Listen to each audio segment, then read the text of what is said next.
Les gars, c'est très étrange parce que lorsque ce sont des Barcelonais qui font ce genre de déclaration, on nous explique que les Barcelonais sont obsédés par Madrid et qui pensent uniquement à battre le Real. Mais quand c'est le cas inverse, silence radio. En bref, les déclarations de Rodrigo, nous devrons battre le Barça, quoi qu'il arrive. La saison dernière contre le Barça a été horrible pour nous. Cela ne peut pas se reproduire, nous sommes chez nous au Bernabéu, nous devons montrer qui nous sommes. Désolé, mais c'est plus c'est vous. Le Bernabéu, ça nous appartient maintenant. Faut l'enregistrer, faut l'accepter, c'est la vie.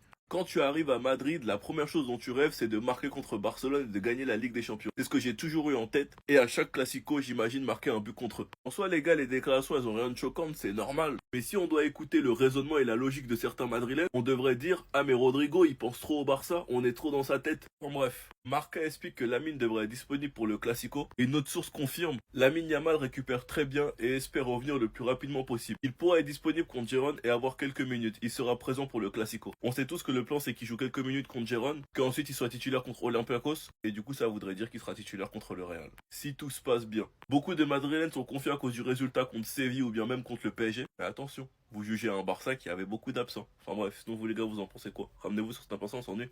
Merci Rodrigo d'avoir dit les termes. Ce qui s'est passé l'an dernier lors des Classicos va pas se reproduire cette année. Comme vous l'avez compris les amis, notre cher Rodrigo a pris la parole pour vider son sac. Et c'est là vous allez comprendre que tout ce qu'on a raconté sur lui ces derniers temps c'est du n'importe quoi. Déjà dès le début de l'interview, il a commencé par démentir toutes les rumeurs de départ. Il dit, je l'ai toujours dit, tant que le Real Madrid me voudra, je resterai au Real Madrid. Le jour où ils me diront, Rodrigo va chercher un autre club, là je dirai ok. Mais ils ne me l'ont pas dit. C'est pas fini. En ce qui concerne sa baisse de forme les amis, il a expliqué que la saison dernière, il traversait des moments difficiles. Sur le plan personnel, je précise, et qu'il a même passé beaucoup de temps sans parler à personne. Personne ne savait ce qu'il traversait et il n'était pas bien physiquement ni mentalement. Il explique que Carlo Ancelotti l'avait beaucoup aidé étant donné qu'il venait à l'entraînement triste. Et il explique qu'il n'était pas en état de jouer, mais étant donné que les matchs c'est chaque 3 jours, il n'avait pas le temps de récupérer. Vous voyez quand on vous dit que les joueurs c'est des êtres humains, là on a la preuve. Ils ont aussi une vie personnelle. Nous on le voyait juste pas bon sur le terrain alors que le gars profondément il n'est pas bien. Juste après ça, il a parlé des classicos de l'an dernier et voici ce qu'il a dit. On doit battre le FC Barcelone lors du prochain Classico. La saison dernière, tout était horrible face au FC Barcelone.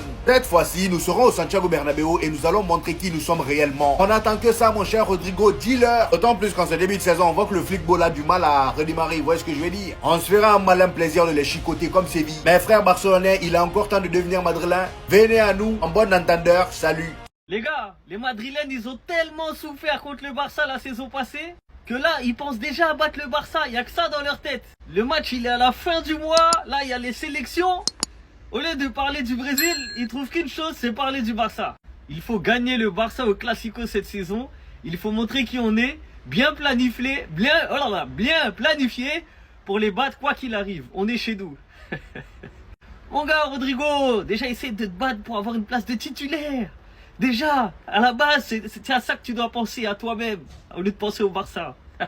Parce qu'à l'heure, là, Arda Güler, il joue plus que toi. Maston Tono, il joue plus que toi. Donc en fait, il s'agirait de se concentrer sur toi et de te battre pour avoir une place de titulaire. Après, peut-être tu pourras penser à battre le Barça. En plus, il fait une fixette, hein. Il a dit quand tu arrives à Madrid, la première chose dont tu rêves, c'est de marquer contre Barcelone. Et de gagner la Ligue des Champions. Bon, ça, voilà. Ça, c'est la vérité, et il l'a fait. C'est ce que j'ai toujours en tête et à chaque Classico j'imagine ça, marquer un but contré, marquer un but contré. Malheureusement Rodrigo, hein, quand je vois le niveau du Real cette année, bon c'est vrai que le Barça il y a des problèmes défensifs, mais je pense sincèrement que même avec les problèmes défensifs, le Barça est au-dessus du Real Madrid. Donc peut-être tu vas marquer, hein, mais vous n'allez pas gagner. Si c'était un Barcelonais qui avait fait une déclaration comme ça, les Madrilènes nous auraient expliqué que les joueurs du Barça ils détestent plus le Real Madrid qu'ils aiment le Barça. Ils nous auraient expliqué que ouais, leurs joueurs ils peuvent pas rester 2 secondes sans parler du Real. Rodrigo il a dit, quand tu arrives au Real Madrid, la première chose dont tu rêves, c'est de marquer contre Barcelone avant même de gagner la Ligue des Champions. Et il nous explique que c'est donc pour ça qu'à chaque Classico qu'il joue, il ne rêve que d'une chose, mettre un but contre Barcelone. Les gars, est-ce que vous vous rendez compte de la folie de la déclaration les gars? Les gars, si ça c'est pas plus détester Barcelone qu'aimer le Real Madrid, dites-moi c'est quoi les gars? Parce que là ça veut dire que le frérot il coupe tout. Tellement il haït le FC Barcelone. Lorsqu'il rentre sur un terrain en étant attaquant dans le Classico, il ne rêve que d'une chose, marquer contre le Barça. Même pas être décisif, faire un bon match. Ça l'intéresse pas ça. Dites-moi ce que vous pensez de sa déclaration les gars. Parce que moi je la trouve folle. Et si c'est un Barcelonais qui l'aurait fait, vous aurez vu l'hypocrisie. C'était Jorginho do Brasil sur son compte spam. Abonne-toi, Maïdi. On revient sur quelques points de l'interview de Rodrigo hier et on en parle. On lui a posé la question, ça fait quoi d'être sur le banc cette saison? Et voilà ce qu'il a dit. Il faut respecter les décisions du coach. Si je suis titulaire, je me donne à 100%. Et si je suis sur le banc, c'est pareil. Si je joue 20 minutes, je dois en profiter au maximum. J'essaie de savourer chaque minute que je passe sur le terrain avec ce club. Et ensuite, il rajoute, je l'ai toujours dit, tant que le Real Madrid me voudra, je resterai au Real Madrid. Le jour où ils me diront, Rodrigo va chercher un autre club, là, je dirai ok. Mais pour l'instant, ils me l'ont pas dit. Je sais qu'il y en a qui vont se dire, ouais, Rodrigo manque de personnalité, comment il peut accepter d'être sur le banc tout le temps alors que c'est un joueur qui serait titulaire dans n'importe quelle équipe. Mais les gars, je le comprends aussi, c'est dur de quitter le Real Madrid, surtout quand t'as déjà gagné au Real et que t'as été important dans ce succès-là. T'as forcément envie de revivre ça, les gars. Et surtout, il aime ce club. Nous, les supporters, on est contents qu'il reste. Qui va dire non d'avoir un joueur de ce calibre en tant que remplaçant? C'est un luxe. Parce qu'aujourd'hui, imaginons que Vinicius se blesse, je touche du bois. On serait bien content de se dire, ah, tranquille, en vrai, il y a Rodrigo. Après moi, personnellement, si j'étais Rodrigo, j'aurais quitté depuis longtemps. Après, les gars, chacun sa personnalité. Vous en pensez quoi? Guide Madrilène, on vous donne la voix, venez suivre, les gars.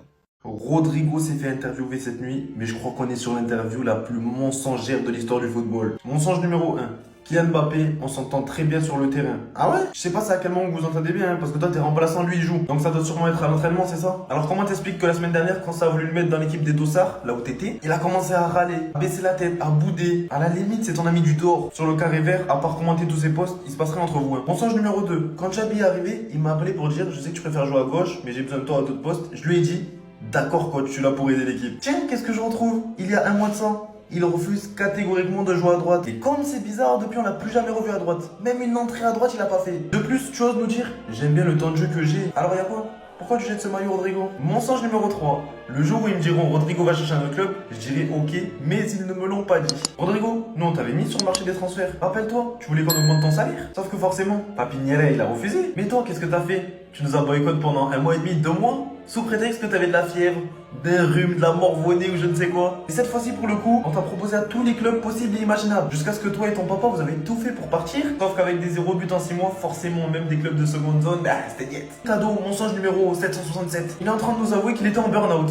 qu'il avait pas de temps pour récupérer, on jouait tous les 3 jours. Rodrigo, c'est à cause des matchs tous les 3 jours, c'est parce que ta petite amie t'a quitté. Pour des matchs tous les 3 jours, tu quittes l'entraînement. Tu veux plus jouer à Madrid, Rodrigo? Carrément, t'avais envoyé ton papa se plaindre de ta situation. Comme quoi t'étais pas bien accueilli au sein du club. Sauf que comme sa copine habitait à Madrid et il voulait pas la recroiser, il a voulu fuir, alors qu'il nous aime tant. Demander à ses agents de lui trouver un club, bon, ce qu'ils n'ont pas réussi. Et le ventre là qu'avait gonflé, c'est une histoire de match tous les 3 jours ou parce que ta copine t'a quitté? Bref, je préfère m'arrêter là, Rodrigo, avant que tu boutes de nouveau. Pour me faire pardonner, je t'achèterai un nouveau pack de chewing-gum pour ton banc. Rodrigo, t'es pitoyable. Tu parles du Classico contre le FC Barcelone comme si t'allais jouer. Moi, de base, je te défends. J'ai toujours fait la propagande Rodrigo au FC Barcelone. Mais là, c'est bon. Toi et moi, on rentre en guerre. Rodrigo a dit, je cite, « Il faut gagner le Barça au Classico cette saison. Il faut montrer qui on est. Bien planifié pour battre quoi qu'il arrive, on est chez nous. » Mais t'as oublié que chez vous, c'est chez nous? T'as oublié que tu jouais pas? T'as oublié que Vinicius moyen cette saison te saute quand même. Je pense que t'as oublié tout ça, Rodrigo. Rodrigo, il y a aussi une chose que t'as oublié du côté du FC Barcelone. C'est que tu vas prendre la tempête de cet homme-là, Lamine Yamal. Il y aura aussi le retour de Rafinha face à vous, le retour de Fermin Lopez, et je parle même pas de la fumée qu'est en train de faire Marcus Rashford. Rodrigo, t'as parlé, hein, assume. Déjà, rentre sur le terrain, et une fois que tu vas rentrer, si jamais tu rentres, assume. Parce que certes, là, on est dans une phase, vas-y, un peu compliquée, avec des défaites, des matchs moyens, etc. Attends que nos joueurs y reviennent. Toi, Rodrigo, t'es mort. Voilà, c'est tout ce que j'ai à te dire. Rendez-vous au Classico.